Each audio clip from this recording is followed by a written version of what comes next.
আল্লাহ কয় আকিমুস সালাতা ওয়া আতুজ যাকাত, তোমরা নামাজ আদায় করো, যাকাত আদায় করো। আমি আল্লাহ প্রত্যেক নরনারীর উপরে নামাজ ফরজ করেছি রে বান্দা, তোমরা নামাজ পড়ো, আমি আল্লাহকে সিজদা করো।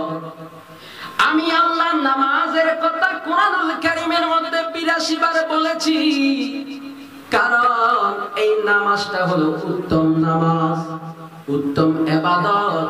এই নামাজের মধ্যে আমি আল্লাহর সাথে তোমাদের মেরাজ হয়।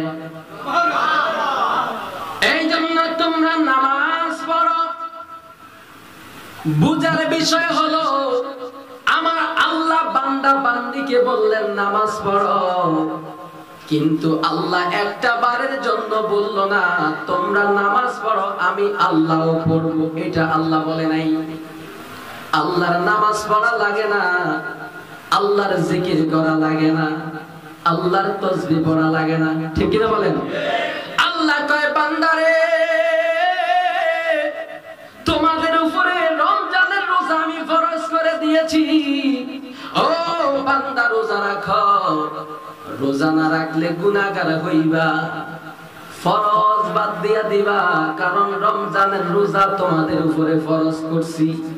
আল্লাহ একটা বারের জন্য বলল না বান্দারা রে তোমরা রোজা রাখবা, তোমাদের সাথে আমি আল্লাহ রোজা রাখবো। বলেন তো দেখি আমার আল্লাহ রোজা রাখার দরকার আসেনি? আল্লাহ কয় যাকাত তোমাদের উপরে আমি ফরজ করেছি, তোমরা যাকাত একবারের জন্য বলল না, আমি আল্লাহ যাকাত দেই। আল্লাহ মুসলমানের উপরে হজ ফরজ করেছে। আল্লাহ নিজে কোনদিন হজ করতে যায় না, আল্লাহ নিজে বলেও নাই আমি আল্লাহ হজ করব। কিন্তু আমার আল্লাহ ডাক দিয়া কয় জগতের মানুষ শুনিয়া লও, বুঝিয়া লও, আমি আল্লাহ নামাজ পড়ি না, আমি আল্লাহ হজ করি না, আমি আল্লাহ যাকাত দেই না, আমি আল্লাহ একটা কাজ করি। কাজটা কি? এবার আপনারা বলবেন হুজুর আল্লাহর আবার কি কাজ? আল্লাহ কি কাজ করে? আমার আল্লাহ ডাক দিয়া কয় ইন্নাল্লাহা, নিশ্চয় আমি মাওলা, নিশ্চয় আমি আল্লাহ। সুবহানাল্লাহ কও। ওয়া মালাইকাতাহু, আমি আল্লাহ শুধু একা একা নয় রে বান্দারা, আমার ফেরেশতাদেরকে লইয়া ইউসাল্লুনা আলান নবী, আমার নবীর উপরে দুরূদ পড়ি। আল্লাহ নামাজও পড়ে না, রোজাও রাখে না, হজও করে না, যাকাতও দেয় না। আল্লাহ কয় আমি যেই কাজটা করি সেটা হলো আমার নবীর দুরূদ পড়ি। আমার আল্লাহ ডাক দিয়া কয় তারপর ও বান্দারা তোমাদেরকে আমার কথা আগে বললাম, তারপরে তোমাদেরকে হুকুম দিলাম, ইয়া আইয়ুহাল্লাযীনা আমানু, ও ঈমানদাররা তোমরাও আমি আল্লাহর সাথে সাথে আমার নবীর উপরে দুরূদ পড়ো। এই দুরূদ সবার কপালের মধ্যে ভাগ্যে জুটে না, কারণ আল্লাহ কোরআনুল কারীমের মধ্যে আলাদা করে দিয়েছে, পৃথক করে দিয়েছে। আমার আল্লাহ কোরআনুল কারীমের মধ্যে সূরা মুনাফিকুন নাযিল করছে, মুনাফিকদেরকে চিনার জন্য আলাদা করছে। আল্লাহ কোরআনুল কারীমের মধ্যে সূরা মুমিনুন নাযিল করছে, মুমিনদেরকে চিনার জন্য। আল্লাহ কয় ঈমানদারদেরকে চিনার জন্য। ওই ঈমানদারদেরকে আমি আল্লাহ উদ্দেশ্য করলাম, কোন বেঈমান মুনাফিককে বলি নাই। আমি বলছি ইয়া আইয়ুহাল্লাযীনা আমানু, ও ঈমানদাররা আমি আল্লাহ যেই কাজটা করি তোমরাও করো। কি কাজ? ইয়া আইয়ুহাল্লাযীনা আমানু সাল্লু আলাইহি, তোমরাও আমার নবীর উপরে দুরূদ পড়ো। সাল্লু আলাইহি ওয়া সাল্লিমু তাসলিমা।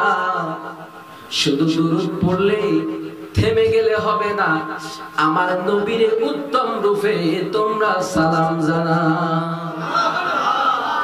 দুরূদ ও সালাম জানাও উত্তম রূপে। কোন রূপে? উত্তম। সম্মানের মধ্যে পার্থক্য আছে না নাই? কেমন পার্থক্য?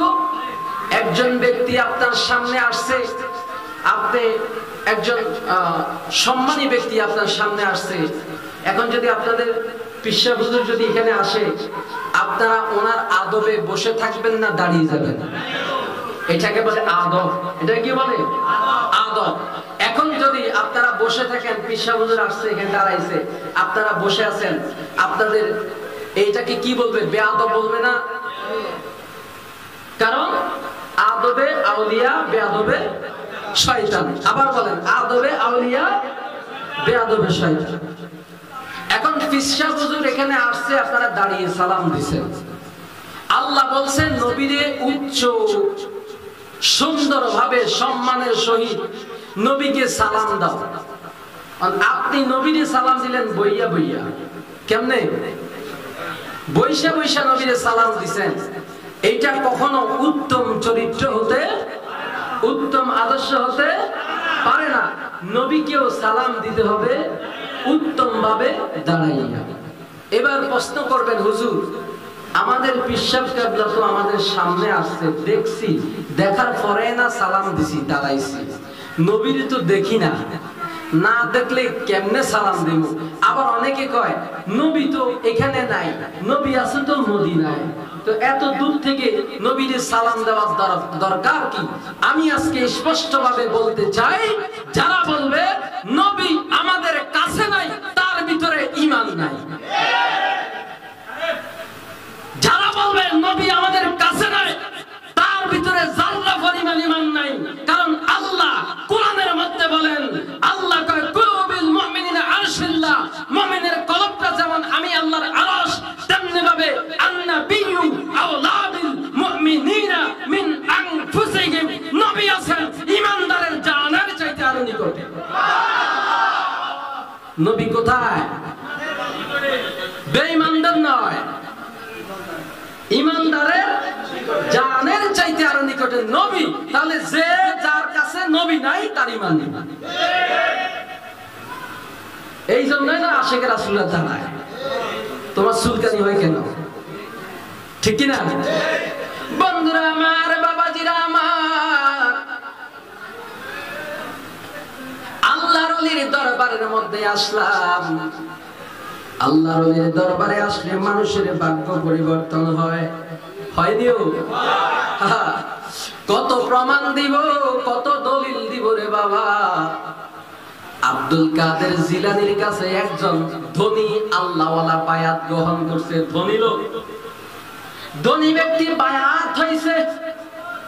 বায়াত হওয়ার পরে মনে বড় শখ, আমার হুজুর কেবলারে কিছু হাজিয়া দিব, অল্প কিছু দিব না। আমার টাকার কোনো অভাব নাই, আমার স্বর্ণ অলংকারের কোনো অভাব নাই, আমার বাড়ি গাড়ির অভাব নাই। হুজুরের কাছে দেখা করে, হুজুর আপনারে আমি অনেকগুলা টাকা দিতে চাই। হুজুর কয় লাগবে না। আমি বড় বড় গরু দিতে চাই। হুজুর কয় লাগবে না। কয় আমি অনেকগুলা স্বর্ণ দিতে চাই। হুজুর কয় লাগবে না, কিছুই লাগবে না। ওই ভক্ত কি করলেন? মন তার মানে না, আমার মুর্শিদ কেবলাকে কিভাবে আমি হাদিয়া দিব? হুজুর তো কিছুই নেয় না। এবার বাজারের মধ্যে যাইয়া চিন্তায় পড়ে গেল। হঠাৎ করে হুজুরের খাদেমের সাথে দেখা। খাদেম সাহেব, হুজুরের কত কিছু দিতে চাইলাম, নিল না, একটু পরামর্শ দেন, কি জিনিস দিলে আমার হুজুর নিব? কয় হুজুরকে মাঝে মাঝে মানুষ জুতা কিনা উপহার দেয়, হুজুর জুতা গুলা নেয়। সুবহানাল্লাহ বলেন। স্বর্ণ নেয় না, টাকা নেয় না, কোনো কিছু নেয় না, জুতা নেয়। এবার ওই লোকটা একটা মুসির কাছে যায়, কয় মুসিরে, আমার মাথার তাজ আমার মুর্শিদ কেবলাকে এক জোড়া জুতা দিব, সুন্দর করে বানায়া দাও। কিন্তু এই জুতার ভিতরে হাকিকত ঢুকাইয়া দিবা। হাকিকতটা হলো জুতার শোল্ডারে অনেক উঁচা করে বানাইবা, ভিতরে ফাঁকা জায়গা রাখবা। ওই ফাঁকা জায়গার মধ্যে 20 ভরি স্বর্ণ ঢুকাইয়া দিবা। তারপর মনটারে বুঝানো যাবে আমার মুর্শিদ স্বর্ণ পায়ে দিয়ে হাঁটতেছে। সুবহানাল্লাহ।